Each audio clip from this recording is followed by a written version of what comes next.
네, 오늘 하나님께서 우리에게 주시는 말씀은 마태복음 5장 13절에서 16절까지 말씀입니다.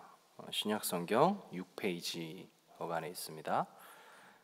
마태복음 5장 13절에서 16절까지 말씀입니다.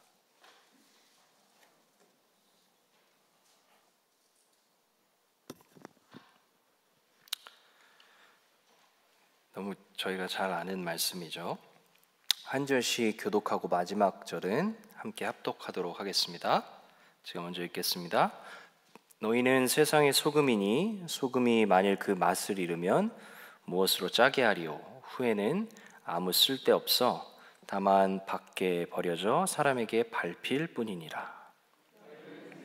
빛이라 산 위에 있는 동네가 숨겨지지 못할 것이요 사람이 등불을 켜서 말 아래에 두지 아니하고 등경 위에 두나니 이러므로 집안 모든 사람에게 빛이 느니라. 함께 읽겠습니다. 이같이 너희 빛이 사람 앞에 비치게 하여 그들로 너희 착한 행실을 보고 하늘에 계신 너희 아버지께 영광을 돌리게 하라. 아멘. 이것은 하나님의 말씀입니다. 하나님께서 오늘 이 말씀을 통해 우리 모두에게 은혜 주시기를 간절히 소망합니다. 아멘. 어저께 교사 주일이었죠. 그래서 함께 특히 저희 이제 교육부서는 기쁘고 또 즐거운 또 하루를 주일을 또 보낸 것 같습니다. 그래서 교사 주일을 이제 지나면서 다시 한번 하나님께서 우리를 어떤 정체성을 가지고 부르셨는지에 대해서 다시 한번 많이 생각해 보게 된 것 같습니다. 하나님께서는 우리를 그저 기독교라는 종교를 가진 종교인으로 부르는 것이 아니죠. 하나님은, 특히 예수님은 우리를 제자로 부르는 것입니다. 제자로. 그래서 제자와 팬의 차이가 있죠. 그러니까 우리 아동부서 특히 아이들은 BTS라는 연예인 엄청 좋아합니다. TV에만 나오면은 난리가 나요. 그래서 BTS가 뭘 하든지 어디 나오기만 하면은 막 열광을 해요. 근데 그걸 이제 팬이라고 하죠. 근데 예수님께서는 우리를 예수님의 팬으로 부른 것이 아니고 종교인으로 부른 것이 아니고 제자로 불렀다는 것을 우리가 늘 기억해야 될 것 같습니다. 팬과 제자의 차이는, 팬은 열광을 합니다. 그러나 그 사람의 가르침을 따라가지는 않아요. BTS를 아무리 좋아한다고 해도 BTS가 먹고 마시는 것, 하는 신념 이런 것들을 다 따르고 순종하지는 않죠. 근데 저희는 예수님의 말씀에 순종을 합니다. 왜요? 팬이 아니라 제자이기 때문에. 그렇기 때문에 우리의 정체성은 예수님께서 우리를 그저 예수님의 말씀과 예수님의 존재에 대해서 감정적으로만 기뻐하고 열광하는 존재들이 아니라 그분의 삶과 가르침을 그대로 따라가고 순종하는 제자로 부르셨다는 것을 우리가 기억하기를 원합니다. 그래서 그 주님께서 제자들에게 했던 수많은 말씀들이 있고 보여주신 수많은 삶들이 있죠. 그래서 그 중에 한 가지를 오늘 이 새벽에 함께 우리 성도님들과 함께 나누고자 합니다. 아주 유명한 말씀이죠. 소금과 빛의 말씀. 저도 어릴 때부터 굉장히 많이 듣고 그리고 뭐 이제 암송도 많이 했던 그런 말씀인 것 같습니다. 근데 저희가 보통 이 말씀을 가지고 어떤 생각을 하냐면은 세상에 빛과 소금이 되어 영향력 있는 존재가 되자, 보통 이렇게 생각합니다. 선한 영향력을 끼치자. 근데 너무 귀한 고백이고 귀한 마음이죠. 그런데 중요한 것은 이 본문만큼은 사실 그 얘기를 하는 것 같지는 않아요.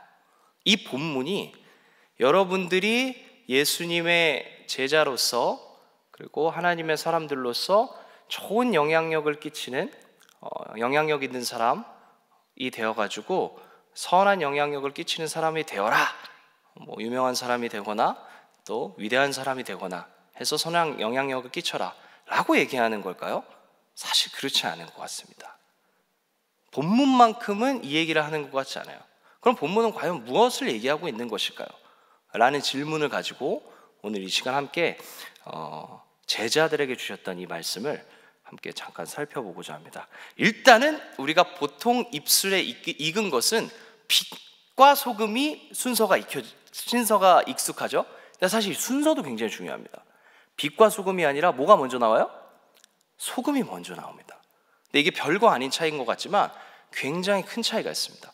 왜 소금을 앞에 놨을까요? 라는 것도 질문을 던져가면서 우리 함께 말씀을 보도록 하겠습니다. 먼저 13절 함께 다시 한번 읽어보겠습니다. 제가 한번 읽어보겠습니다. 너희는 세상의 소금이니 소금이 만일 그 맛을 잃으면 무엇으로 짜게 하리요? 후에는 아무 쓸데없어 다만 밖에 버려져 사람에게 밟힐 뿐이니라. 아멘. 이 본문을 보니까 너희들이 세상을 짜게 하는 소금이 되어라 라고 얘기하나요?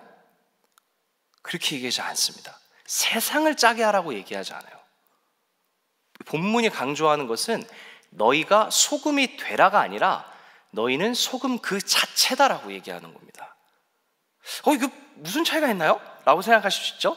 근데 소금이 되라와 너희는 소금 그 자체자라고 얘기하는 것은 아주 큰 차이가 있습니다.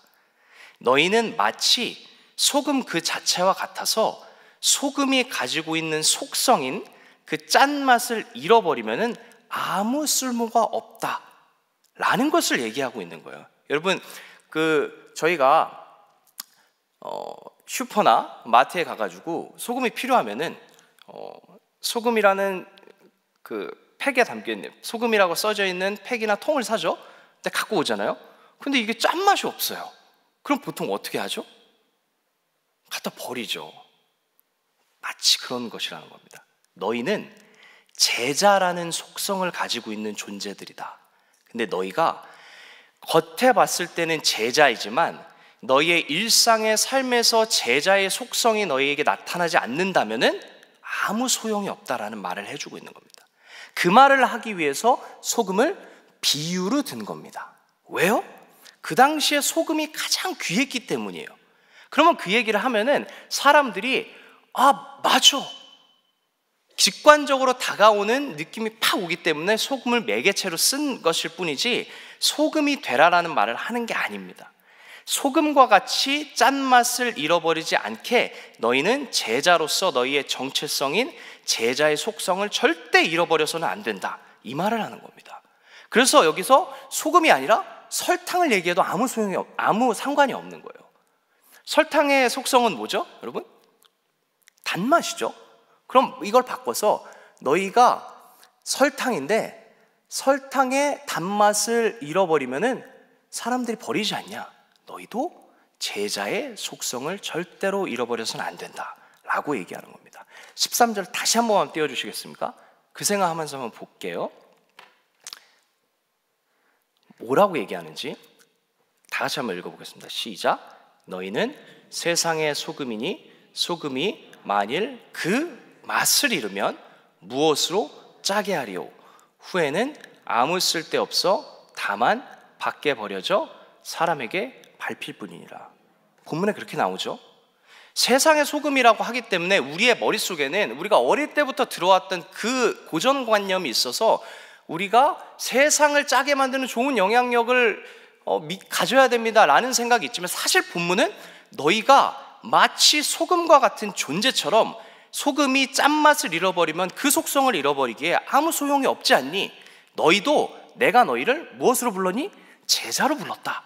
그러면 너희의 삶에 가장 집중하고 관심을 가져야 되는 것은 제자의 속성, 제자의 정체성이다.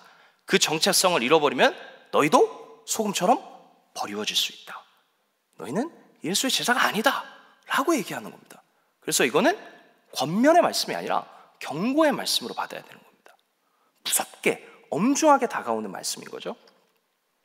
그 당시 팔레스타인 소금이 굉장히 그 당시 1세기에 팔레스타인 지역에서 통용되었던 소금의 속성이 굉장히 독특함이 있었는데, 그 당시에는 염화나트륨과 그 불순물이 섞여 있어가지고 그 소금을 제대로 관리를 하지 않는다면은 염화나트륨, 그 짠맛을 내는 속성은 다 사라지고 불순물만 남게 됐어요. 그래서 겉으로 봤을 때는 흰색인데 실제로 딱 가져오니까 짠맛이 아무것도 없는 거예요. 그래서 그 당시 사람들은 예수님의 제자들을 포함해가지고 소금을 이야기하면 그 속성에 대해 딱 인지가 됐겠죠. 그렇기 때문에 맞아, 소금도 제대로 관리를 안 해서 그 짠맛의 속성을 잃어버리면은 우리가 버려버리지. 우리도 그렇구나. 주님의 제자로서의 정체성을 잃어버리면은 우리도 아무 소용이 없는 거구나.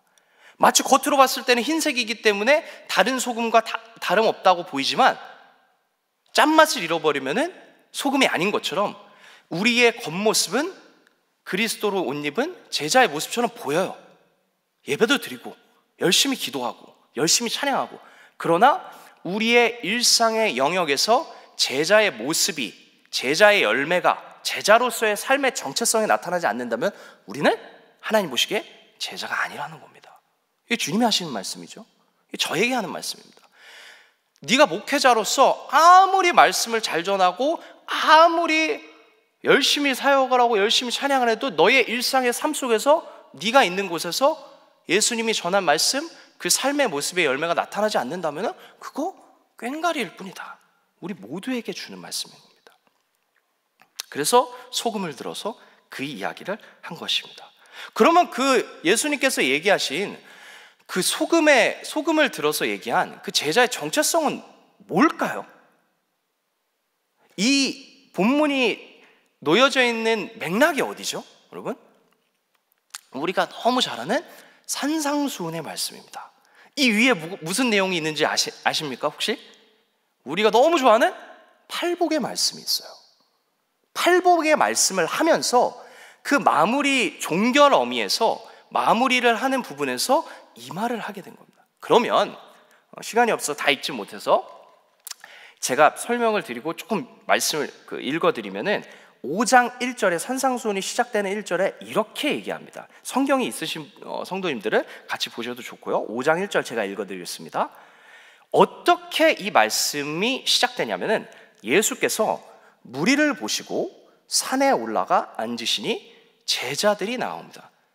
그러면 이 말씀은 누구에게 준 거죠? 제자들에게 준 거예요. 안 믿는 사람에게 준 게 아니에요. 예수를 안 믿는 사람에게 너네 이제 하나님 안 믿고 예수 안 믿었는데 이제부터 예수 믿어, 이 말이 아니에요. 이미 믿고 있는 사람들에게, 제자들에게 한 말입니다. 뭘 말한 걸까요? 2절, 입을 열어 가랐을 때 심령이 가난한 자는 복이 있나니 천국이 그들의 것이며 하면서 8가지 복에 대해서 얘기합니다. 그럼 무슨 말이냐? 제자들을 대상으로 줬던 이 말씀은 너희가 하나님의 제자로서, 예수의 제자로서 하나님의 통치를 받는 제자로서의 삶의 모습은 이런 모습이 나타난다. 8가지 이런 모습들. 하나님의 뜻대로 순종하는 사람들, 예수의 뜻대로 순종하며 살아가는 예수의 제자의 모습은, 그걸 하나님의 통치라고 얘기합니다. 그 모습은 8가지로 나타나는 것이다. 그게 팔복입니다.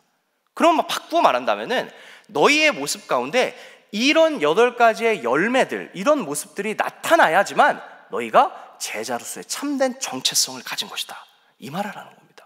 그런데 여러분 생각을 해보세요. 이렇게 사는 것이 쉽나요? 너무 어려워요, 사실. 팔복 말씀 보세요. 심령이 가난한 자는 복이 있나니 천국이 그들의 것입니다. 애통하는 자들은 복이 있나니 그들이 위로를 받을 것이요. 마음이 청결한 자는 복이 있나니 그들이 하나님을 볼 것이요. 자, 9절. 화평케 하는 자는 복이 있나니 그들이 하나님의 아들이라 일컬음을 받을 것이요. 평화를 만들라는 거죠. 근데 여러분 이게 말이 쉽지, 나를 싫어하고 내 마음을 그렇게 힘들게 하는 사람, 내가 정말 용서 못할 사람을 용서하고 그 사람과 함께 평화를 만드는 게 쉽나요? 어렵나요? 이거 쉽지 않아요. 정말 어렵습니다. 우리가 고백은 하지만. 그래서 너희가 이렇게 살아갈 때 결국 어떤 모습이 나타나냐?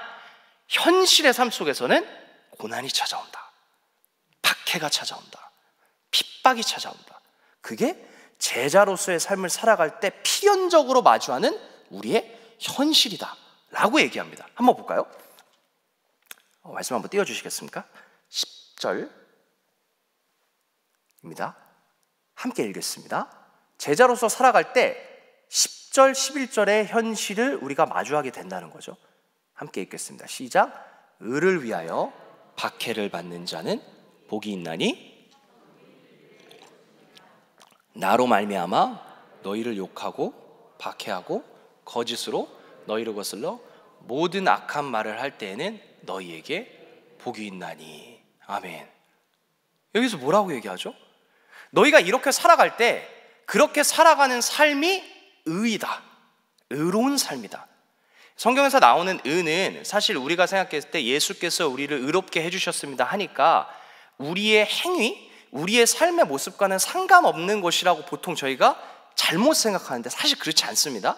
의는 이 구약의 전통에서 내려오는 건데, 의는 하나님이 보시기에 올바른 것을 행하는 것이 의의 가장 근원적인 개념이에요. 하나님 보시기에. 그럼 여기서도 사실 우리의 삶과 행동과는 아주 무관하게 의를 얘기하나요? 아니죠. 의를 어떻게 한다고요? 위하여 박해를 받는다는 겁니다. 그러면 의를 행한다는 거죠. 의롭게 살아간다는 거예요. 그게 정의, 공의, 의의 가장 근원적인 개념입니다. 그럼 그렇게 하나님을 보시기에 바른 삶, 제자로서의 삶, 그 삶을 살아갈 때는 너희에게 반드시 고난이 찾아온다는 거예요. 그럼 이걸 바꾸고 말한다면은 우리의 삶에 예수를 따르고 예수를 믿고 예수의 뜻대로 살아가는 우리의 삶에 만약에 고난, 고민, 불편함, 어려움이 없다면 우리는 사실 예수를 제대로 따르고 있지 않을 수도 있다는 거예요. 하나님의 말씀을 그저 종교적인 가르침으로만 받고 있는 것이고 내 삶의 방향성, 내 삶의 기준, 내 삶을 흔들어 놓는 가장 근간인 삶의 척도로 삼고 있지 않다는 반증이 될 수도 있다는 거죠. 저와 여러분의 삶에 예수님을 딱 따르고 하나님의 뜻대로 순종할 때 그 어려움, 고난 얼마나 있습니까? 고난은 그리스도인의 참된 정체성의 표지입니다. 기억해야 됩니다. 이 말씀을 받을 때 1차 독자들의 상황은 더 심했어요. 예수를 믿을 때 경제적인 손해, 사실 이때 당시에는 1세기, 2세기 초반까지는 사실 전국적인, 쉽게 말해서 그런 국가적인 박해가 일어나진 않았어요. 사실 가장 정확히는 오히려 사람들에게, 주변 사람들에게 조롱을 당하고 경제적이고 사회적인 손실을 봤던 것이 가장 컸습니다. 근데 사실 우리가 이 땅의 하늘을 보고 살아가는 사람들이지만 이 땅의 현실에 발딛고 살아가는 사람들이기 때문에 사회적인 차원, 사람들과 관계할 때의 그 관계적인 차원, 그리고 먹고 사는 문제, 경제적인 차원이 가장 중요하죠. 사실 어떻게 보면. 그래서 그 부분에서 손해가 일어난다고 생각할 때 사람들이 가장 힘들어할 수 있죠. 그 당시 사람들은 그랬던 겁니다. 내 몸을 사랑한 것 같이 이웃을 사랑하라 라고 한다면은 우리가 장사를 할 때, 우리가 사업을 할 때, 우리가 일을 할 때 남에게 손해 끼치는 행동은 하면 안 되는 게 예수의 제자다운 삶이겠죠. 근데 사실 이거 쉽나요? 경쟁사회를 살아가면서. 근데 너희는 그 길 걸어가야 된다 라고 의연히 예수께서 우리에게 말씀해 주시는 겁니다. 그래서 너희가 핍박을 받아서, 고난을 받아서 너희가 세상과 타협할까 봐, 제자의 정체성을 버려버릴까 봐 마지막으로 소금의 말을 해준 겁니다. 소금의 비율. 얘들아, 너네가 나의 제자답게 살아갈 때 분명히 힘들어, 분명히 고난이 찾아와, 포기하고 싶을 때 있을 거야. 아유, 굳이 이렇게까지 해야 될까? 그냥 겉으로만 그냥 열심히만 다하면 되지 않을까? 라는 그런 고민과 어려움, 타협하고 싶은 마음이 찾아올 때 너네는 소금으로 불렀다는 걸 기억해라. 너네의 정체성 절대 잃어버려서는 안 된다. 껍데기가 중요한 게 아니다. 너희의 삶의 열매가 중요한 거다. 그 말을 하려고 소금을 얘기한 겁니다. 근데 여기까지만 얘기하고 끝나는 게 아니에요. 그리고 나서 빛이 나와요. 그래서 순서가 중요합니다. 빛의 말씀을 한 번 더 읽어볼까요? 그럼 여기 정체성에 대해서 얘기하는 것은 분명해졌죠. 우리가 겉으로만 예수님을 믿는 겉모습이 중요한 게 아니라 우리의 삶에, 내 말과 행동, 내 삶의 가치관, 내 일상의 영역에서 나타나는 나의 삶의 열매, 그것이 중요한 것이구나. 예수님이 그 말을 한 거구나. 이 정체성을 잃어버리지 말아라. 그러고 나서 빛에 대한 말씀을 해줍니다. 14절 한번 같이 읽어보겠습니다. 시작. 너희는 세상의 빛이라. 산 위에 있는 동네가 숨겨지지 못할 것이요 사람이 등불을 켜서 말 아래 두지 아니하고 등경 위에 두나니 이러므로 집안 모든 사람에게 비치느니라. 아멘. 그리고 나서 빛을 얘기합니다. 근데 빛의 속성에 대해서 뭐라고 얘기하나요? 자, 14절 한 번만 더 띄워주시겠습니까? 자, 너희는 이제는 세상의 빛과 같은 존재야. 이것도 비유입니다. 빛입니다. 빛. 근데 그 빛의 속성에 대해서 뭐라고 얘기하나요? 산 위에 있는 뭐가 숨기지 못한대요? 동네가 숨겨지지 못할 것이라는 겁니다. 그래서 등불을 켜서 말 아래, 통이죠, 통 아래 두지 아니하고 등경 위에 보이게 두라는 거예요. 보이게. 이러므로 집안 모든 사람에게 빛이 느니라. 내려주셔도 됩니다. 무슨 말을 하냐? 빛은 감추면 안 되죠. 숨으면 안 되죠. 노출돼야 됩니다. 드러나야 됩니다. 그게 이 비유의 맥락에서 예수님 말씀해 주신 빛의 속성이에요. 무슨 말이냐? 알겠습니다. 제자로서의 정체성 가지고 살아가야 된다는 거. 오케이, 주님 알겠습니다. 근데 교묘하게 꾀를 부릴 수 있어요. 그러면 우리끼리만 어디 도망가서 숨어서 제자들끼리만 살게요 라는 생각이 들 수 있죠. 근데 예수님께서는 뭐라고 얘기하나요? 야, 너네 도망가지 말고 너네가 있는 세상 깊숙이 들어가야 된다라고 얘기하는 겁니다. 왜? 너희는 빛이야. 너네는 도망가거나 숨을 수 없어. 노출되어야 돼. 오히려 사람과 마주쳐야 돼. 일상의 영역으로 더 들어가야 돼. 우리 마음속에 그런 생각이 들 수 있어요. 박해가 찾아오면은 자꾸 어딘가로 숨고 싶어요. 그럼 저희는 보통 어디로 숨고 싶죠?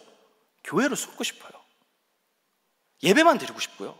기도만 하고 싶고 찬양만 하고 싶고 우리 직장 안 가고 싶고 밖으로 안 나가고 하루 종일 찬양만 하면 이런 귀한 말씀, 귀한 마음이죠. 그런데 우리가 하루 종일 우리의 모든 일상의 평범한 삶 그리고 직장의 삶을 다 그냥 벗어던지고 다 산 위로 도망가고 다 교회로 도망간다면 사실 의미가 없다는 겁니다. 너희가 제자로서의 정체성을 구현해야 할 터전은 네가 지금 몸담고 있는 일상이다. 그러면 우리는 어떻게 될까요? 저는 제가 처해져 있는 삶의 자리죠. 우리 성도님들이 처해져 있는 직장의 영역입니다. 공공의 자리인 거예요. 그 자리로 들어가서 네가 세상과 타협하지 않고 예수의 뜻대로 살아가는 모습을 보여줘라. 그럴 때 예수의 제자라는 정체성이 분명하게 드러날 것이다. 도망가지 말라는 말입니다. 우리 보통 저도 어릴 때 그런 생각 했던 것 같아요. 예수님 그 은혜 받았을 때 어떤 생각이 드냐면은 하루 종일 교회에서 찬양만 하고 싶고 하루 종일 기도만 하고 싶고 그러나 예수님은 그래 좋아. 그러나 너가 찬양하고 기도하고 예배하면서 마음 먹었던 결단 그리고 네가 마음속에 받았던 그 감동 그 안에서만 끝내지 말고 저 문을 열고 네 일상의 자리로 돌아가라. 일상의 자리로 돌아가서 너의 마음속에 있는 것들을 드러내고 증거해라. 복음을 머릿속으로만 인지하는 것이 아니라 너의 일상의 삶의 자리에서 복음을 살아내라. 그게 제자로서의 삶이다 라고 얘기하는 겁니다. 우리 이 생각하고 다시 한번 그 본문 읽어볼까요? 도망가지 마라. 세상 속으로 더 들어가라. 너의 자리로. 14절 시작. 너희는 세상의 빛이라. 산 위에 있는 동네가 숨겨지지 못할 것이요 사람이 등불을 켜서 말 아래 두지 아니하고 등경 위에 두나니 이러므로 집안 모든 사람에게 비치느니라. 아멘. 그리고 이제 16절 읽겠습니다. 그리고 나서 주님께서 이렇게 마무리해 주십니다. 다 같이 한번 읽어볼까요? 이같이 너희 빛이 사람 앞에 비치게 하여 그들로 너희 착한 행실을 보고 하늘에 계신 너희 아버지께 영광을 돌리게 하라. 아멘. 너희 빛이 누구에게 비치게 하라고 합니까? 너희 가족끼리만 비치게 하라고 하나요? 너희 제자들끼리만 비치게 하라고 하나요? 아닙니다. 사람 앞에 비치게 하라는 거예요. 그럼 사람은 어떤 사람을 의미하는 걸까요? 너희의 일상에서 만나는 보통 사람들, 너희의 이웃들, 예수 안 믿더라도 그 사람 앞에 너희의 빛. 근데 그 빛이 뭐래요? 너희의 착한 행실이라고 합니다. 너희가 너희의 삶과 너희의 말과 행동을 통해서 정말 예수스러운 모습이 있구나, 예수의 제자로서의 모습이 있구나, 이 모습을 모든 사람에게 밝히 비치라는 겁니다. 그러면 사람을 만나야겠죠. 도망가면 안 되겠죠. 그러니까 너희의 일상의 자리로 더 빛을 들고 들어가라는 겁니다. 너희가 빛이기 때문에. 이제 말씀을 마무리하겠습니다. 그러면 주님께서 저희를 제자로 부르셨습니다. 그저 종교인으로 부른 게 아닙니다. 그럼 제자는 오늘 예수님께서 직접 말씀해 주신 것처럼 소금과 빛처럼 정체성을 잃어버리지 않고 예수님의 뜻대로 순종하고 예수님의 말씀을 우리의 삶에 담아내는 삶. 어디에서요? 교회 안에서만이 아닌 우리 일상의 자리에서요. 오늘 우리가 이 시간 이 교회에서 주일날 새벽 기도 때, 기도의 자리 때 마음먹은 그 마음, 그 선한 마음, 내가 주일날 말하고 행동했던 그 다른 사람을 대했던 그 모습이 월요일날 내 직장 생활에 갔을 때의 모습과 동일해야 된다는 겁니다. 교회에서만 선하고 직장 생활을 갔을 때는 불같은 사람이 되고 남의 마음, 특히 아랫사람들 마음은 안중에도 없고 그런 모습이 되면 절대 안 된다는 겁니다. 다른 사람의 마음을 무너뜨리면 안 되고 너희가 말하고 행동하고 너희 교회에 함께하는 사람들과 있을 때에 드러나는 그 너의 말과 행동이 너희 일상에서 드러나는 말과 행동과 일치해야 된다는 겁니다. 이게 늘 저에게 찔림이 되는데 제가 하나만 말씀드리고 마치겠습니다. 제가 아들이 있는데요. 첫째가 7살이에요. 7살짜리 아들이니까 얼마나 귀엽겠어요? 근데 제 아들이 되게 독특한 게 제가 설교를 하는 거를 영상으로 늘 다 봐요. 엄마랑. 그러면 제가 이제 제 아들이니까 오늘 거기서 아빠 설교 오늘 기억나? 라고 하면은 얘가 요약을 해요. 7살인데 오늘 이런 얘기 했어. 그래서 저는 이제 기분이 좋겠죠. 근데 어느 날 샤워를 하는데 제가 이제 아들이니까 장난기가 발동해서 샤워기로 얼굴에 물을 뿌린 거예요. 그러니까 물이 막 눈에 들어갔겠죠. 그러니까 걔가 뭐라고 한지 압니까? 아니 아빠 오늘 약자를 괴롭히지 말라고 설교했으면서 지금 약자를 괴롭히네? 라고 얘기합니다. 근데 저는 그냥 장난으로 넘기는 말씀이었는데도 제 안에 찔림이 되더라고요. 내가 고백한 것이 내가 살아내는 것과 일치되지 않는다면은 주님이 봤을 때 지금 내 아들이 했던 말과 똑같이 보겠구나. 내가 지금 이 자리에서 우리가 기도하는 것들, 우리가 고백하는 것이 우리의 일상의 영역에서 살아내는 것과 일치되는 삶이 되기를 간절히 소망합니다. 우리가 소망하는 것이 우리의 삶에서 살아낸 것과 일치하는 삶, 우리가 전하는 것이 우리가 살아내는 것과 일치하는 삶, 그게 주님께서 우리를 봤을 때 잘하였도다, 충성된 종아 라고 칭찬하는 참된 제자의 삶이라는 것을 기억하면서 오늘 이 시간도 한 주간의 삶도 우리 성도님들이 그리고 제가 있는 삶의 자리에서 우리가 고백한 것, 우리가 그토록 기쁨으로 눈물을 흘리며 찬양한 것을, 복음을 살아내며 열매 맺는 우리의 삶이 되기를 간절히 주님의 이름으로 축원합니다. 기도하겠습니다. 주님, 우리를 제자로 부르셨다는 것을 다시 한번 기억합니다. 하나님, 우리가 주님께서 주신 은혜들, 그 감동들, 그 도전들 찬양하고 기도할 때만 감정적인 종교적인 포만감으로 가둬뒀던 것은 아닌지 우리의 삶을 돌아봅니다. 하나님, 내가 고백하고 기도하는 것이 오늘 나의 자리에서 살아내는 것과 일치될 수 있는 삶이 될 수 있도록 우리에게 그렇게 살아갈 수 있는 힘과 용기를 허락하여 주시옵소서. 살아계신 예수 그리스도의 이름으로 기도합니다. 아멘. 하늘에 계신 우리 아버지, 이름을 거룩하게 하시며 아버지의 나라가 오게 하시며 아버지의 뜻이 하늘에서와 같이 땅에서도 이루어지게 하소서. 오늘 우리에게 일용할 양식을 주시고 우리가 우리에게 잘못한 사람을 용서하여 준 것 같이 우리 죄를 용서하여 주시고 우리를 시험에 빠지지 않게 하시고 악에서 구하소서. 나라와 권능과 영광이 영원히 아버지의 것입니다. 아멘.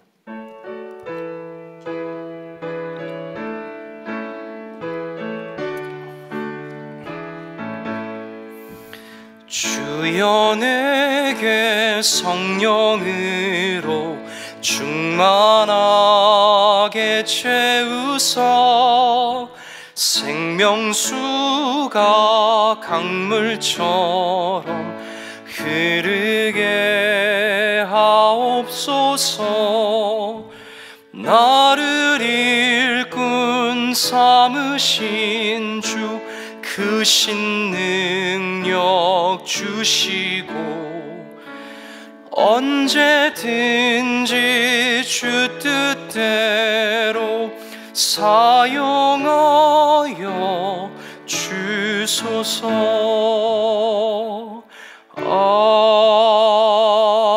아멘. 공동 기도 제목을 놓고 함께 기도하겠습니다. 첫 번째로 제자의 정체성을 기억하고 그 복음을 우리의 일상에서 살아나는 삶이 될 수 있도록 함께 기도하기를 원합니다. 그리고 두 번째로 고난 가운데 있는 우리 성도님들, 우리의 이웃들을 위해서 하나님 넉넉히 이길 수 있는 힘과, 그리고 우리가 그저 연민을 넘어서 우리가 연대할 수 있는 우리의 삶이 될 수 있도록, 그리고 아직도 고통당하고 있는 우리 우크라이나 땅을 위해서 함께 기도하면 좋겠습니다. 그리고 마지막으로 선교사님들을 위해서, 그리고 우리 수원성교회가 선교적 교회의 삶을 잘 감당할 수 있도록 함께 기도하시고 개인의 기도 제목을 놓고 기도하시다가 우리 삶의 자리로 돌아가도록 하겠습니다. 우리 함께 기도하겠습니다. 하나님 감사합니다. 오늘 우리에게 주신 말씀처럼 주님의 역사해 주시고